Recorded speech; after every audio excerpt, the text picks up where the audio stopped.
Mchana wa leo nataka tuzungumzie habari ya kila mmoja wetu atatoa hesabu siku ya mwisho. Kumbuka kwenye Sunday School tumezungumzia habari ya kufanyika faida kwa ajili ya ufalme. Kwa ukiangalia haya masomo toka tulipoanza mwezi wa kwanza, tulianza na somo tukizungumzia habari ya tathmini ya maisha ya wokovu. Sunday School tulikuwa tunazungumzia kufanya tathmini ya maisha yako ya wokovu mwaka 2025 na umeingia mwaka 2026. Na ibada kuu tunazungumzia maisha yangu kwa ajili ya ufalme wa Mungu. Sasa haya ni masomo ambayo sio tu ni masomo kwa sababu ya kauli mbiu, lakini masomo ambayo yanahitaji utekelezaji. Ni vitu tunajifunza ambavyo ni halisi, ambavyo huwezi kuona matokeo kwa kuandika notes kwenye daftari alafu usiende kufanyia kazi. Hauwezi kuona matokeo. Ni vitu ambavyo vinahitaji maisha halisi ya kila siku ambayo utayafanyia kazi, ndipo utakapoona matokeo katika maisha yako. Haleluya. Watu wengi tumekuwa tukimaliza mwaka na kuingia mwaka mwingine pasipokaa chini na kufanya tathmini. Na sio tathmini tu ya maisha ya utumishi, tathmini ya maisha yako binafsi. Tathmini ya biashara yako. Nimefanya biashara mwaka 2025. Nimepata faida kiasi gani? Changamoto zilikuwa nini?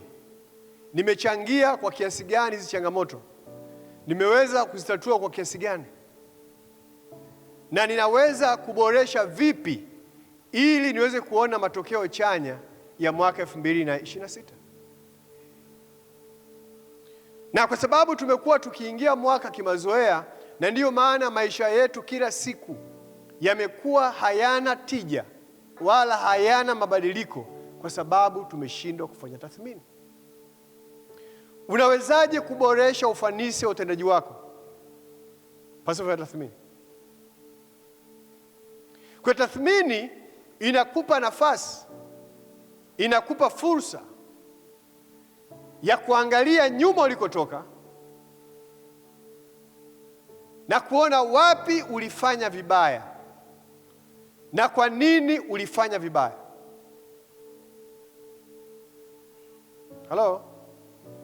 Kadhalika hata maisha ya ndoa, maisha ya wanafunzi, maisha ya utumishi. Fikiria wewe ni mwanamuziki, fikiria wewe ni mwimbaji. Mwaka wa kwanza, mwaka wa pili, mwaka wa tatu, uimbaji wako haubadiliki. Ni ule ule, ukiambiwa imba kii fulani siwezi. Kori nauma. Lakini ulishakaa chini ufanye tathmini kwamba kwa nini siwezi kuimba katika pitch hii? Kwa nini siwezi kuimba hivi? Ulisha tafakari na kutafuta kujua ni vitu gani ambavyo vinakuzuia kufika hapo? Ni kwa sababu hukuwahi kutoa nafasi ya kufanya nini? Tathmini. Tumekuwa na karama na vipawa na uwezo mbalimbali, lakini havijawahi kuwa faida katika maisha yetu. Mtumishi, napenda walokole sana kuitwa mtumishi. Naitwa mtumishi fulani. Lakini umeshakaa na kufanya assessment ya hilo jina lako katika ufalme wa Mungu, ni kiasi gani Mungu anafaika na utumishi wako?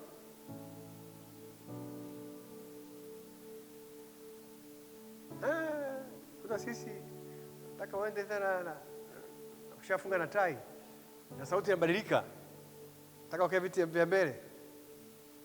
Lakini ulishawahi kufanya assessment kwamba hilo jina lako la utumishi Mungu ananufaika kiasi gani? Au unapenda jina kubwa ambalo halina faida kwa aliyekutuma? Kweli amoni kauza. Halo?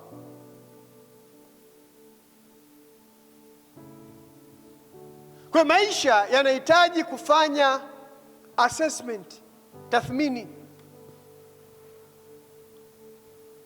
Angalia aina yako ya either utumishi, uimbaji, upigaji, maisha yako ya ndoa, maisha yako ya familia, maisha yako yote fanya. Kwa nini watu wanakulalamikia tu wewe? Ushakujiuliza? Ushakujiuliza? Kwa nini watu wanalalamikia tu mimi? Tabia yangu ni mbaya. Kwa nini watu wanalalamikia mimi ni mkorofi? Kwa nini watu wanalalamikia mimi na kiburi? Kwa nini watu wanalalamikia? Ushakujiuliza kwa nini? Hello? Kwenye mahusiano sema it's a red flag. A red flag will never change to become a blue or white. Once it appeared, it's red, it's red. Dalili yoyote ile inapoonekana katika mahusiano yoyote yale, ya kihuduma, ya kiutumishi, ya kimahusiano, inapoonekana dalili yoyote ya hatarishi, usiseme kwamba hii itakuja kubadilika, itakuwa nyeupe. Hello?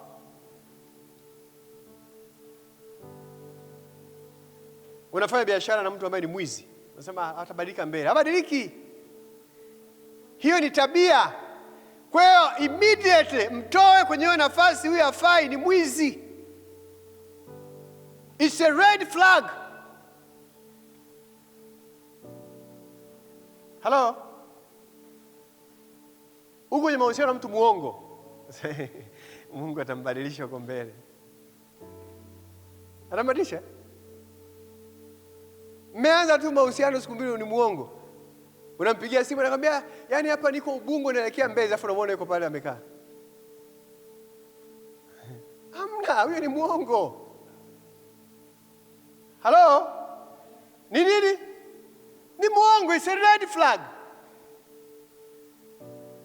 Na wewe ambaye una show, unaonyesha hizo tabia, ulishawahi kujiuliza kwa nini watu wasema ni muongo? Ushafanya assessment? Ushaitathmini? Hello? Wapendwa, kila mmoja wetu atatoa hesabu. Haleluya. Haleluya. Lazima ukubali ukatae. Kila mmoja wetu atatoa nini? Atatoa hesabu. Na huu ndio ukweli usiopingika. Kila mmoja wetu atatoa hesabu katika wito alioitiwa. Siku ya mwisho. Na siku ya mwisho sio kwamba siku ya mwisho ya Kristo kuja, siku ya mwisho ambayo utakufa. Utaulizwa, ulifanya nini? Mchango wako ulikuwa nini?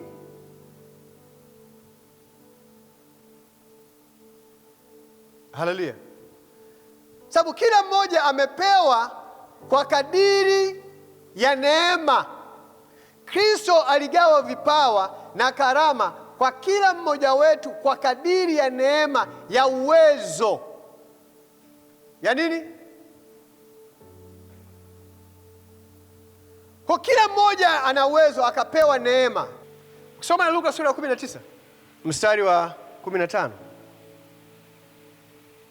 Ikawa aliporudi ameupata ufalme wake, aliamuru waitwe wale watumwa aliowapa fedha, ili ajue faida aliyopata kila mtu kwa biashara yake. Akaja wa kwanza akasema, Bwana, fungu lako limeleta faida ya mafungu 10 zaidi. Akamwambia, vema mtumwa mwema, kwa vile ulivyokuwa mwaminifu katika neno lililo dogo, uwe na mamlaka juu ya miji 10. Akaja wa pili akasema, Bwana, fungu lako limeleta mafungu 5 faida. Akamwambia, huyu naye wewe uwe juu ya miji 5.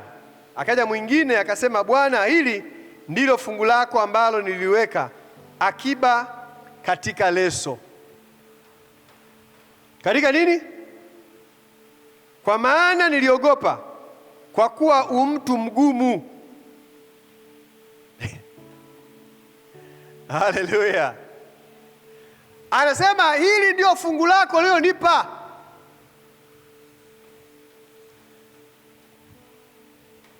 Wa kwanza alipewa talanta 10, akaenda akazalisha 10 zaidi. Na aliyekuwa anagawa ni yule ambaye aliona uwezo wa kila mmoja. Ndio maana wa kwanza alipewa 10, wa pili alipewa 5, si na ngapi. Kwa kila mmoja alizalisha kwa uwezo wake. Wote walipewa sawa. Katika kuzalisha, kila mmoja alizalisha kwa uwezo wake. Kwa hiyo wa kwanza alizalisha mara 10 zaidi, wa pili akazalisha mara 5 zaidi, wa tatu yeye aliamua kuficha.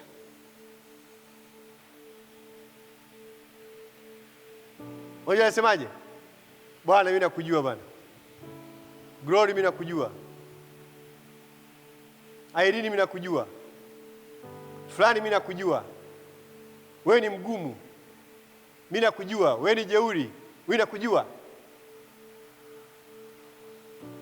Na haya ndio maisha ya watu wengi sasa hivi. Watu ambao hawako tayari kuwajibika. Tunaishi na jamii ya watu ambao hawako tayari kuwajibika. They are not able to be accountable. Watu wasiopenda kuwajibika. Na watu wasiopenda kuwajibika ni watu waliojaa sababu. Siku zote na sababu. Siku zote.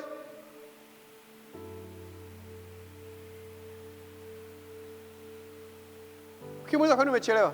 Kulikuwa na mvua. Waliowahi walipita wapi?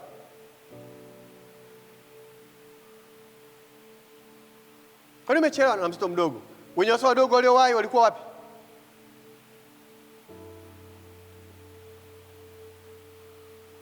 Mbona umechelewa? Ulikuwa kazini. Ina maana hamna waliokuwa kazini kuja kwenye ibada? Ni watu ambao wamejaa visingizio. Na ukiona mtu hivyo ni mtu ambaye hayuko tayari kuwajibika. Na ndiyo kizazi ambacho tulicho nacho. Ni kizazi ambacho hakitambui kwamba siku moja utatoa hesabu. Huyo aliwapa na akaenda, hakutaka kuwasimamia. Ogopa mtu anayependa kusimamiwa. Ogopa mtu anayependa kusifiwa. Ogopa mtu anayependa kuinuliwa. Ogopa. Huyu ni mtu ambaye anafanya mbele ya uso wako tu. Biblia inasema aliwapa akaondoka. Sio maneno yangu. Si ndio nasema hivyo? Aliwapa akafanyaje? Akaondoka. Na Mungu ameweka vipawa, karama, uwezo mbalimbali ndani yetu. Anataka kuona uaminifu wa kila mmoja.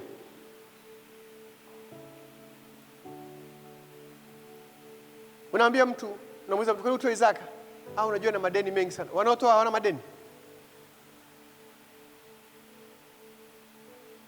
Afu unakuta ambaye atoe zaka ana madeni chungu mzima. Hayawezi kuisha. Kwa sababu kanuni mojawapo ya Mungu imekataa kuifanya. Hatutoi zaka kwa sababu ya kuogopa laana. Never. Tunatoa zaka kwa sababu you are matured.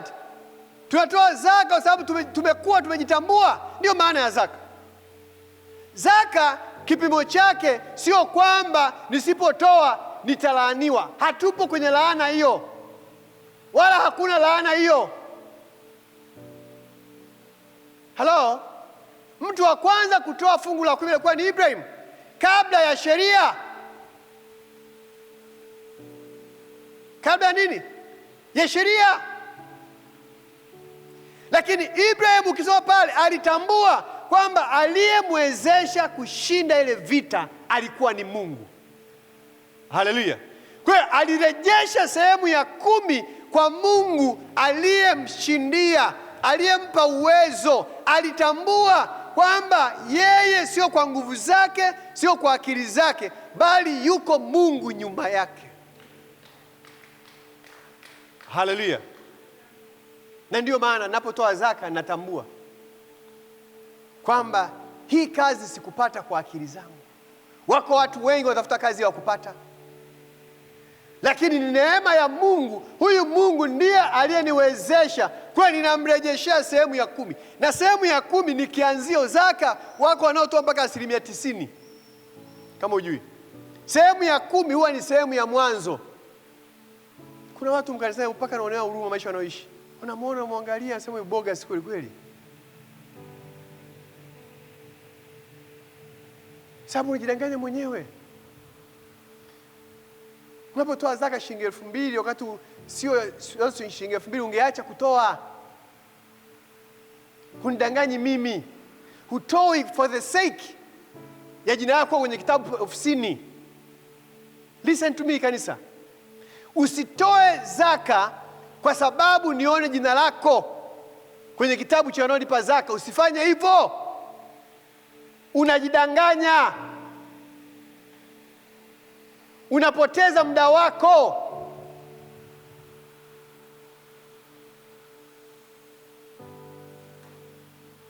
Nilisema asubuhi, Mungu haangalii unafanya nini, anaangalia kwa nini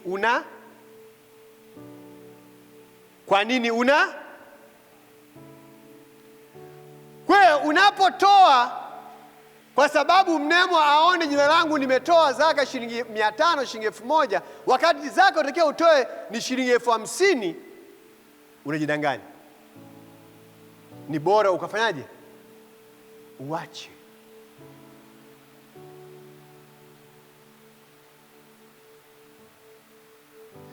Mimi niliwaambia nitakufundisha ukweli.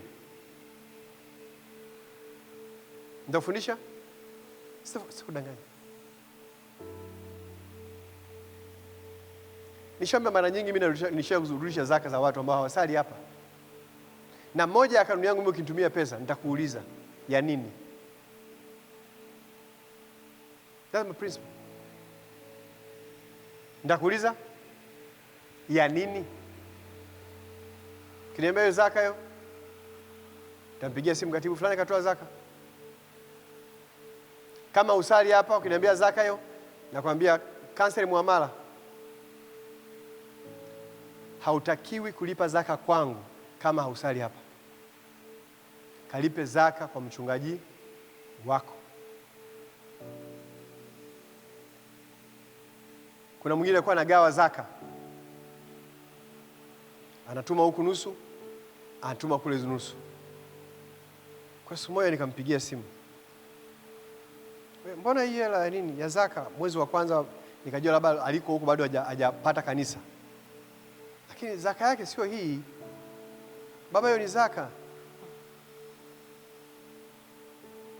Mwezi wa pili, wewe ya nini ya zaka? Nikamwambia mbona kama ni zaka mbona iko nusu? Nyingine mtu mchungaji akamwambia sikiliza, zaka haigawi, cancel muamala. Baba naye sio baba naye, it's a biblical principle, ni kanuni ya kibiblia. Nikamwambia cancel muamala. Nikamwambia kuanzia leo ukitaka kunitumia hela, nitumie hela yako ya ziada. Zaka umepata kanisa, mtumie mchungaji wa huko.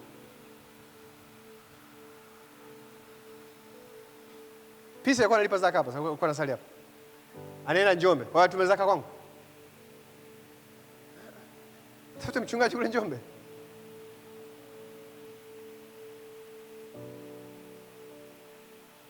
Huu ni ukweli mgumu ambao utapata wachungaji sisi kukwambia.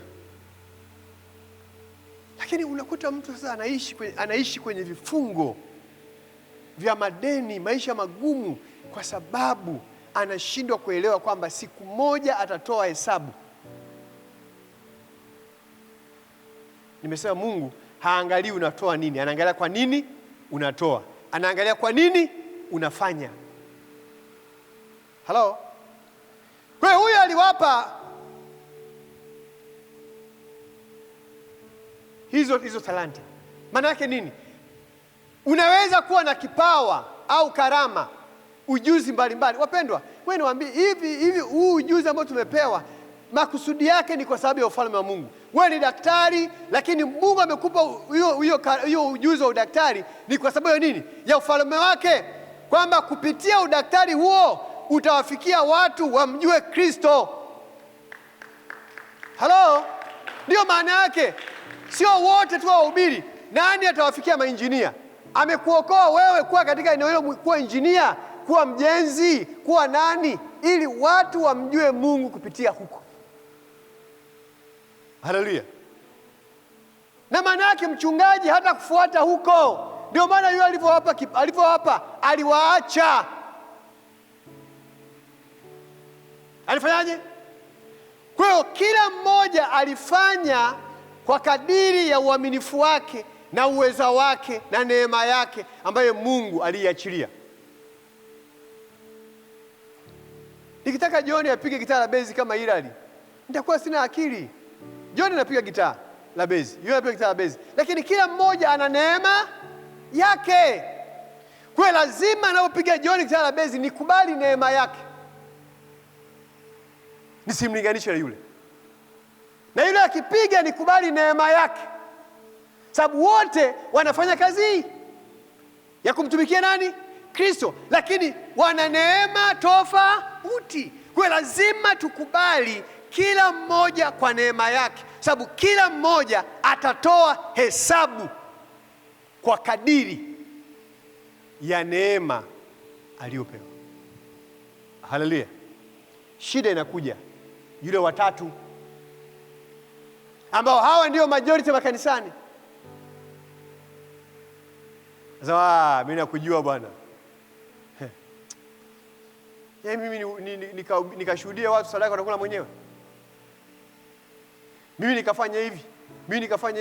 Mimi nikujua ni mtu mwenye moyo mgumu. Unavuna usipopanda.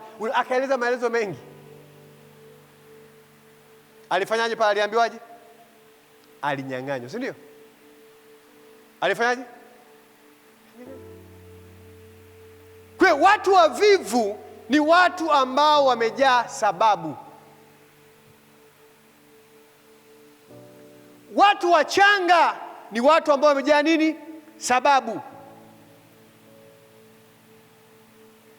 Kwa kuna tabia ukiziona kwa mtu unajua huyu ni mchanga kiroho. Kuna tabia ukiziona kwa mtu unajua huyu ana matatizo ya akili. Huyu ana matatizo ya malezi. Matatizo nini? Si unasikia watoto junior, mnasikia watoto junior. Unajua junior? Eti watoto junior tabia zao, sasa sijua. Mwalimu tuambie tabia mtu mmoja tu junior. Tabia moja hapo? Wanapenda kufanyaje? Wanapenda kudeka. Majunior hao. Junior jamani, mwachane junior. Junior mwisho junior linakuwa juha. Toto linakuwa zezeta, junior huwa haguswi. Sababu majunior wengi ndio wanaotoa mwisho wala. Ili kafurahi kweli. Halo? Haguswi, yani ndio kama pambo la nini? La nyumba. Sasa ashumu huyu junior anakuja kuoa. Zebwe limelegea. Ukimkemea kidogo mke wake akimwambia kitu linanuna linasusa. Siendi sasa. Yupo comedian mmoja yule nani yule? Wale wale comedian kuna vitu wanafundisha kwenye maisha ambavyo wenyewe hamjawahi kujua. Anapo mfano mtoto wa mwisho wa kiume anapooa mtoto wa kwanza kwenye familia. Hiyo ndio ana shughuli. Huyu wa kwanza wa kike ameanza kufundishwa kuwa mama, kuyajua maisha yakoje, kwa hiyo nginja amenyooka. Huyu junior wa mwisho limedekezwa. Hiyo ndio utaiona inakuwaje?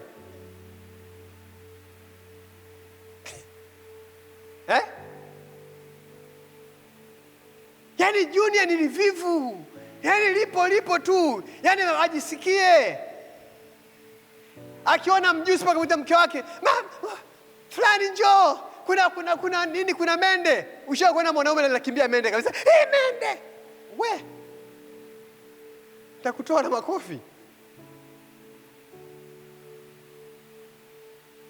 Hawapo watu hivyo? Wapo. Ukimwambia ukweli anafanyaje? Ananuna, majuni anavuta mdomo kama chuchungi, limekasirika, kwa sababu nyumbani hakuwa fanyaje. Ndio hao wakitokea breakdown au break up kwenye mahusiano, nataka kwenda kunywa sumu. Una akili mwana mzima na kunywa sumu? Linalia chumbani, nimeachwa Una akili? Ndio majuni ya mengi yanaliaga chumbani akiachwa. Zile zimo na nini? Ameniacha nani? Salome.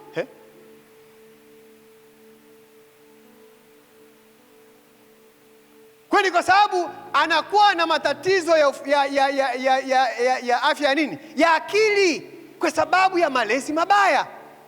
Sasa ashumu mtu huyo yupo kanisani.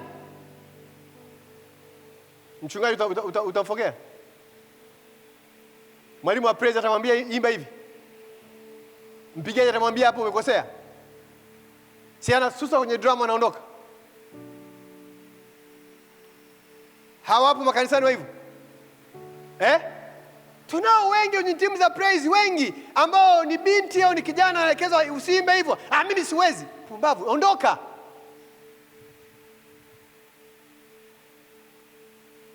Umekuja kufanya shtaka, umekuja kuelekezwa.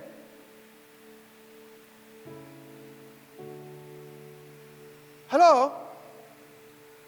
Lakini kwa nini? Ni kwa sababu ya malezi. Hakuwahi kuambiwa siku moja atakuwa accountable. Hakuwahi kufundishwa kwamba siku moja atawajibika, atatoa hesabu. Haleluya. Lakini Biblia inasema hivi,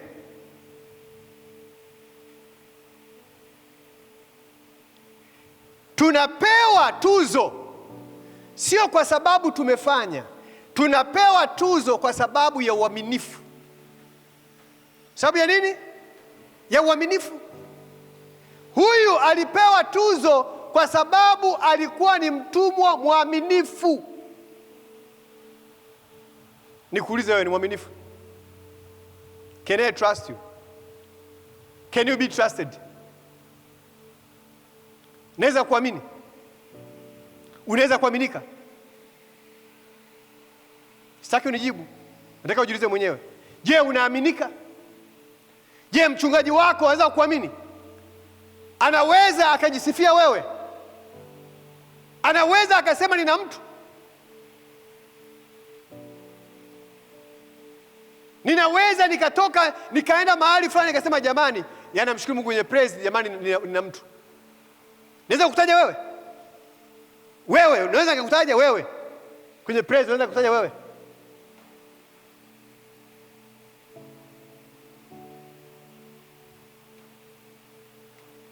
Kwa mpaka ufikie kiwango cha kiongozi wako ajivunie, akutaje, aseme umeonyesha uaminifu. Siku moja kwenye kikao, mimi sikuwepo, niko Uingereza, huko nilikuwa natumika zamani. Kiongozi wangu mmoja akasema napata shida kwa sababu fulani hayupo. Angekuwepo hii shida usingepata.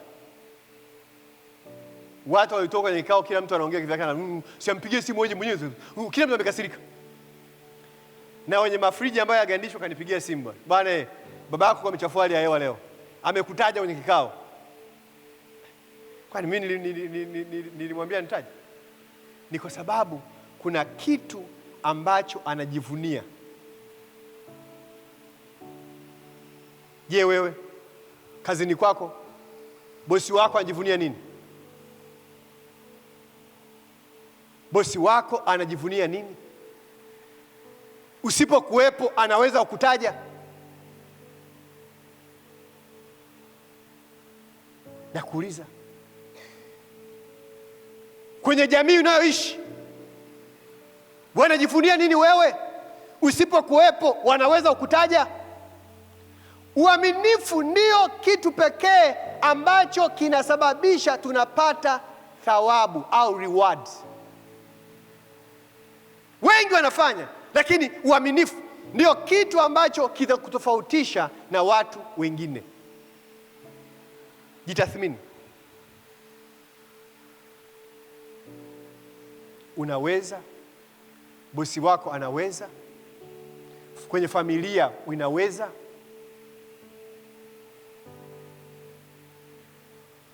Nikuulize tu, unaweza?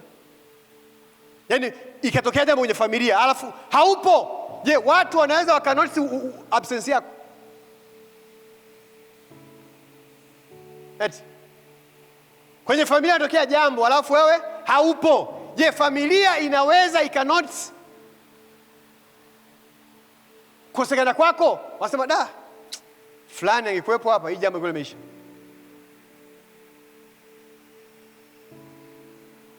Kama haujafikia kiwango hicho, tathmini maisha yako. Tafakari maisha yako. Tafakari maisha yako. Kila mmoja atatoa hesabu.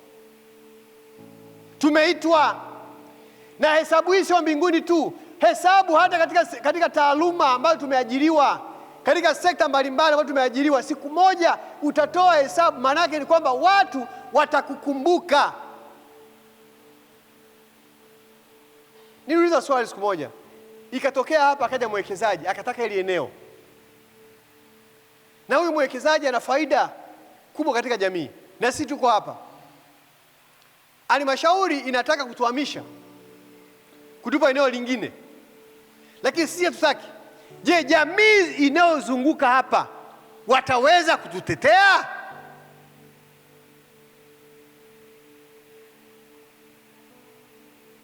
Hello? Wataweza kututetea? Sema jamani, hili kanisa liacheni. Kwa sababu wamekuwa ni watu waaminifu, wanayeshughulika na maisha yetu, ni watu waaminifu, wanaelea jamii yetu, ni watu waaminifu, wanayefanya. Je, tutaingia kwenye orodha hiyo? Au ndio watasema hawa wanatupigia kelele, waondoeni? Kwa hiyo lazima tuishi maisha ya kujitathmini. Lakini kwa sababu gani? Tujue siku moja utatoa nini? Hesabu.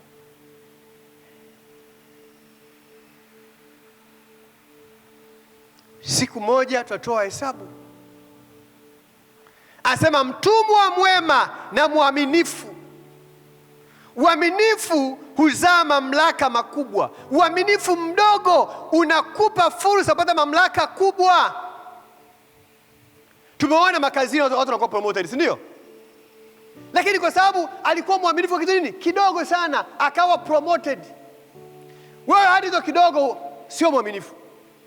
Unalalamika, mbona msipandishi cheo mwaka wangapi? Je, ni mwaminifu?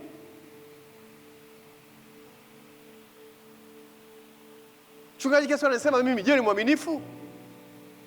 Wananichukia, je, ni mwaminifu? Hawanipendi. Sio, hamna mtu ambaye hakupendi. Ni tabia zako. Ni tabia yako. Wewe sio nani? Sio mwaminifu. Kitu kimoja ambacho nikaa nikamwambia watoto wangu, nikamwambia sikiliza. Katika mambo yote utakao makosa yote utakayokosea, nitakusamehe. Lakini nikigundua umesema uongo,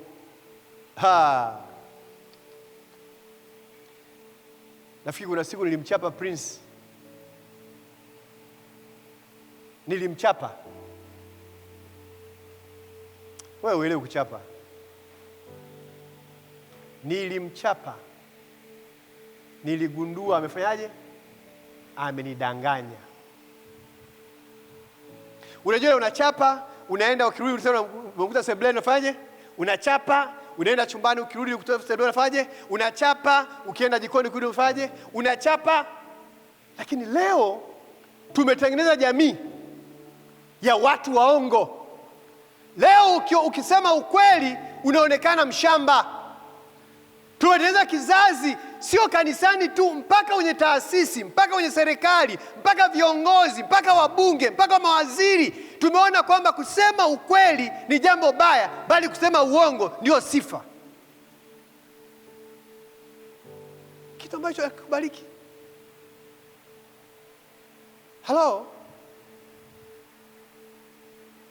Lakini tunasahau kwamba siku moja nitatoa nini? Hesabu. Na hii ndio inaleta shida kubwa katika jamii, kwa sababu tumetengeneza kacha ya uongo. Na imeonekana kwamba ndio, yani ukiwa muongo unaonekana wewe ndio mtu wa maana sana. Lakini ukiwa mkweli unaonekana nini? Mshamba. Ni bora niwe mshamba lakini uwe mkweli. Haleluya. Haleluya. Niliwaambia watu, moja ya kanuni yangu ya uongozi, ukiwa kiongozi wangu, nikigundua umesema uongo ninakufukuza. Nafanyaje? Siwezi kufanya kazi na mtu muongo, kwa sababu utanisifia pale ambako sitaki kusifiwa. Nataka mtu ambaye ataniambia ukweli ambao utajenga. Na ndio maana leo taasisi nyingi zimefeli, zinakufa, zinafanya vibaya, kwa sababu viongozi wamezungukwa na watu waongo. Hawaambii nini? Ukweli. Hello? Waambie watu ukweli, wakuchukie waambie ukweli, kwa sababu siku moja utatoa hesabu. Watu wanasema hivi, ogopa Mungu na mitandao. Ogopa Mungu na nini? Wewe nikwambie, ukiwa kiongozi muongo, ukaenda leo mbele ya press ukasema uongo, alafu baada ya miaka nenda jambo lile linagundulika kwamba ulisema uongo, halikuathiri? Linakuathiri, halikuathiri? Linakuathiri. Kwa siku moja jamii itataka utoe majibu, kwa nini ulidanganya. Kuna mahali utapoteza confidence. Siku hizo nakwambia tunakuletea VAR. Hello? Siku moja mtu mmoja semi, walichukua mtu mmoja wakasema fulani huyu na fulani huyu, mtu ni huyu, wakikutana leo watapigana.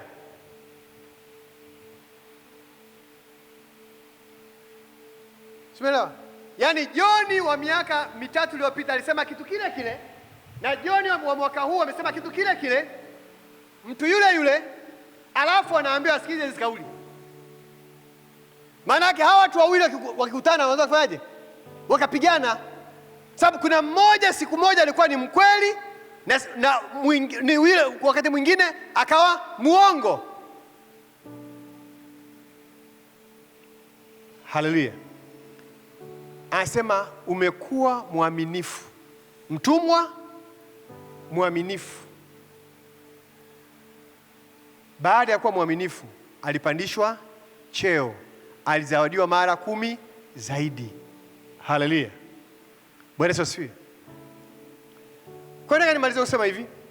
Wapendwa, katika maeneo yetu ya kazi, ya biashara, ya utumishi, kila mmoja ajifunze kuwa mwaminifu, sababu siku moja utalipa hesabu. Haleluya. Utatoa nini? Hesabu. Umepewa wajibu wa kuongoza maombi, fanya kwa uaminifu. Umepewa wajibu wa kusimamia kundi, simamia kwa uaminifu. Tuache unafiki, kuwa halisi. Bwana Yesu asifiwe.